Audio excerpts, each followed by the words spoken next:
here, Trump's trying to defend against the gay allegations from the right as images of a trans woman years ago flashed vividly through his mind. I think that's actually true. I think one of the reasons why Trump is a lot more wishy-washy on the anti-gay stuff and is not as excited about it as other politicians like Ron DeSantis is because he's probably had some kind of an intimate relationship with a trans woman in the past, because he was a wannabe Hollywood elite. He was a real estate mogul in New York. He was a Democrat for a lot of his life. Like, you know that he was at one point probably a little bit more progressive than what he is now, or even what he claims to be now. Of course, that doesn't really matter in the grand scheme of things, because the amount of damage he does and the legislation he supports and all that is terrible, and he's a dreadful person all around and very dangerous. But regardless of all that, I'm pretty sure he's probably been with a trans woman he thought was attractive, and because of that, there's a battle going on inside his mind about it, you know?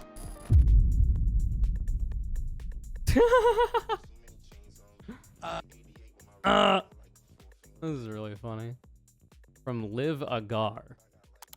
Content warning. Liv Agar is Canadian.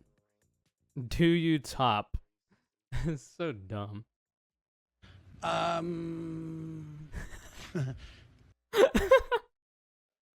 It's so stupid, dude. This is a good ass meme.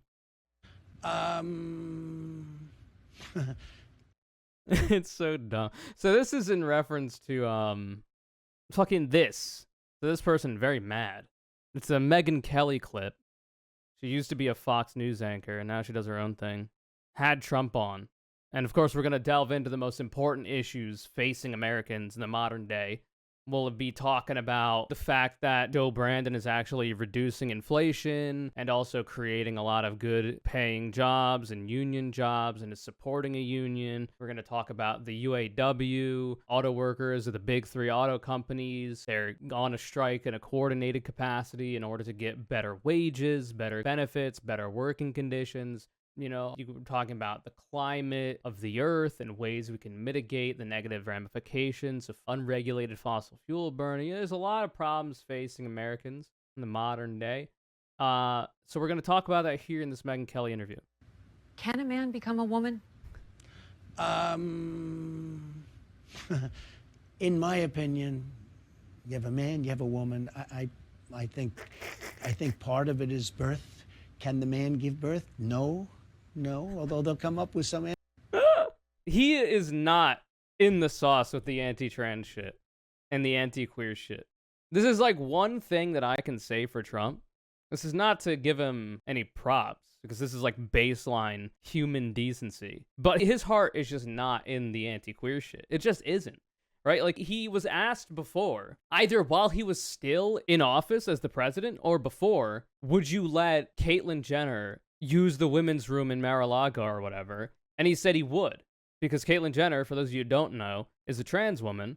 Now, unfortunately, she is like a conservative trans woman with no actual thoughts or opinions other than it seems like a quest for power and perhaps a lot of self-hate, but hopefully not. Regardless, he did say that if she was to go to Mar-a-Lago, he would let her use the women's room. And he's also pretended to be pro-queer in the past.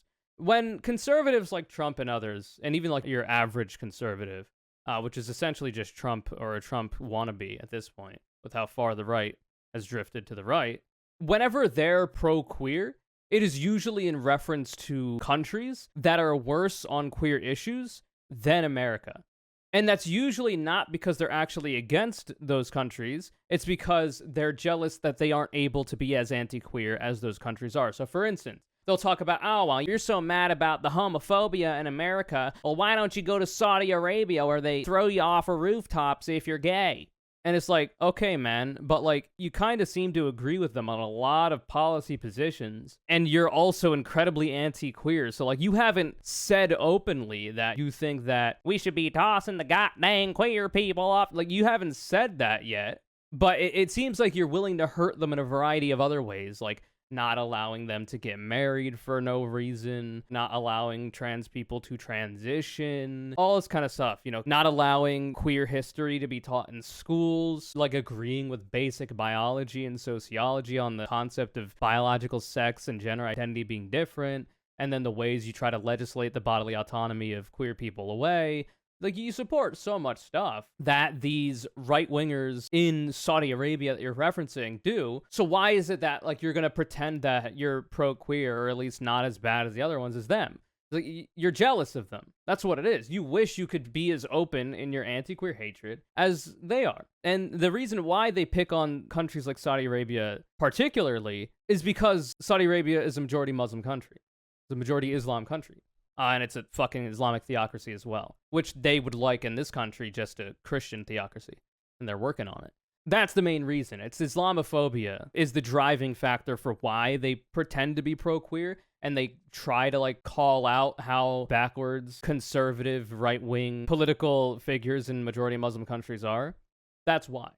They don't care about protecting gay people or queer people. They care about shitting on Muslims. That's what they care about. That's what's most important to them. And it's the same for like Uganda, I think it was, that recently passed, with American influence, by the way. I forget which degenerate right-wing think tank it was, but one of them, like Alliance Defending Freedom or some insane shit like that, some Orwellian name like that, where they pushed in Uganda the anti-gay bill that could lead gay people, literally just for being gay, to the death penalty, and made being gay illegal effectively. They always talk about like, oh yeah, look at that, you're in America, you're worried about that. Well, you don't live in Uganda, or you don't live in Saudi Arabia, so, you know, why ask for actual equal rights? Just be happy that we don't throw you off of rooftops, Lamau. And that's why. We probably shouldn't back Islam. Well, I don't back any religion. The thing is that I'm not a fucking lunatic, so I understand that there are progressive Muslims, much the same way there are progressive Christians. Much the same way there are progressive Hindus, and especially in these countries. In fact, those are the people that I support the most outside of atheists in these countries.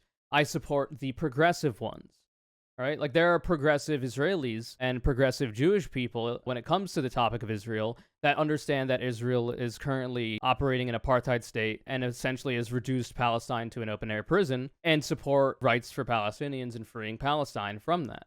Much the same way that there are Islamic people or Muslims out there that are pro-queer, that are pro a variety of things that you would not necessarily expect because of the right wing and their influence on the religion and the way that they utilize their religion to push their backwards beliefs. There's a lot of progressive religious people that try to push back on that within the religion, and I think that that kind of work is important if religion is going to exist. In my ideal worldview, religion would be something we would move past as an archaic element of the past. It seems like it's done a lot of harm. It does obviously help a lot of people when it comes to providing community or whatever, giving you like good morals if you're, you know, not following the Old Testament or parts of the New Testament and stuff like that. And if that's worthwhile to you, then that's fine. I'm not going to like make it illegal to be religious. I would, however, solidify the separation of church and state in whatever ways that I could. I would support a lot of that. And, you know, separating it from public institutions wholesale, like schooling.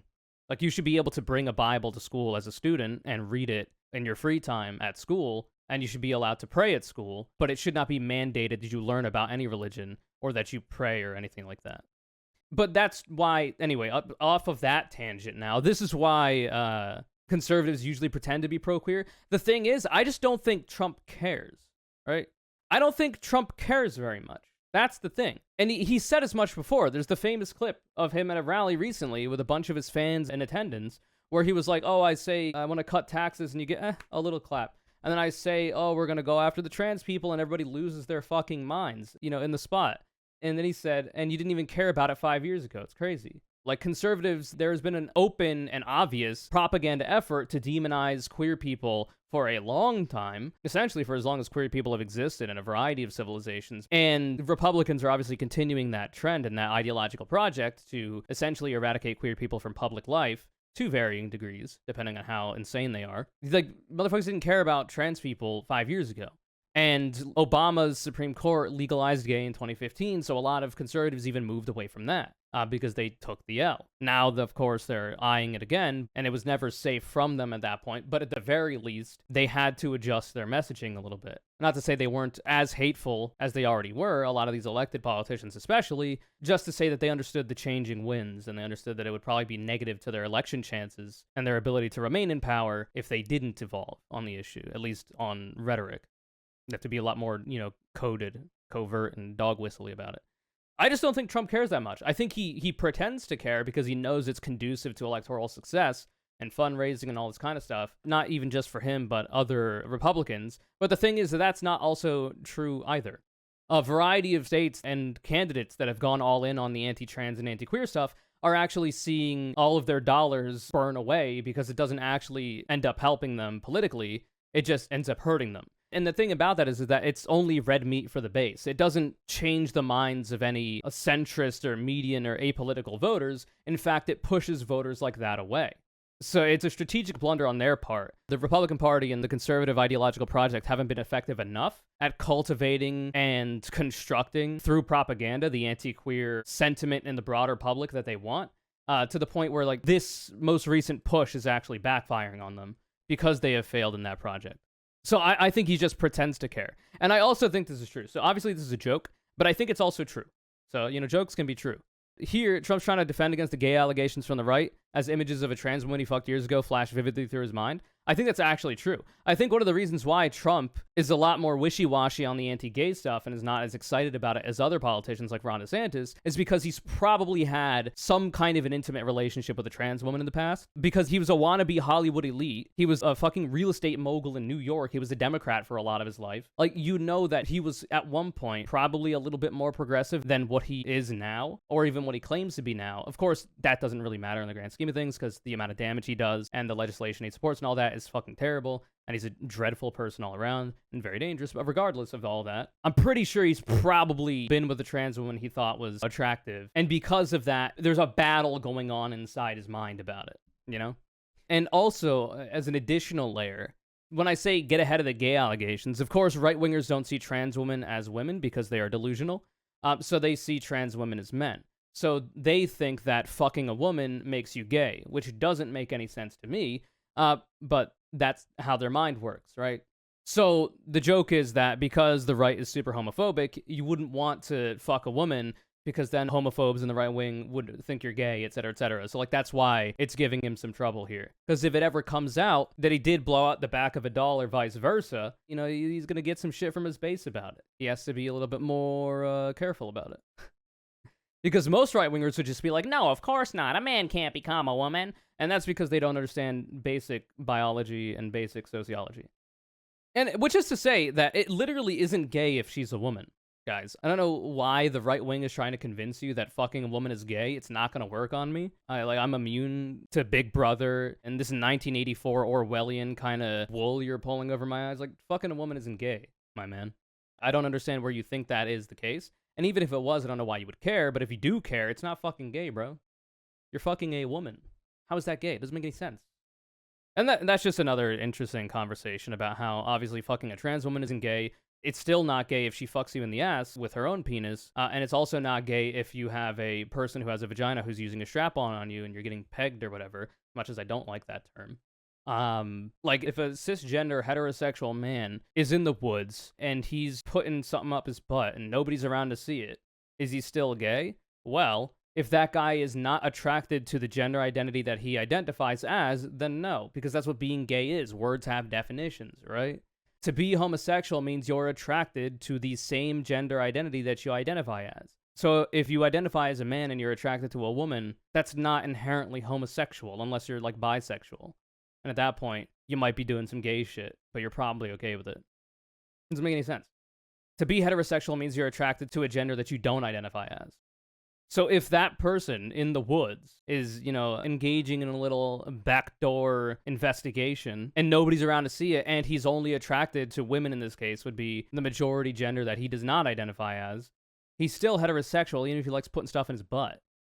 Much the same way that if you're only attracted to women, but those women happen to have a penis or they use a strap-on and you suck on that, that doesn't make you gay. Simply sucking on that is not making you gay, brother. It's deeper than that. And if that's enough to make you gay, then you were not very solid in your sexuality to begin with. You were not at all. You were already one accidental fall into the arms of a hot trans woman to bust your whole world wide open. If a woman having a penis is enough to make you grapple with this existential problem of you maybe being gay or whatever.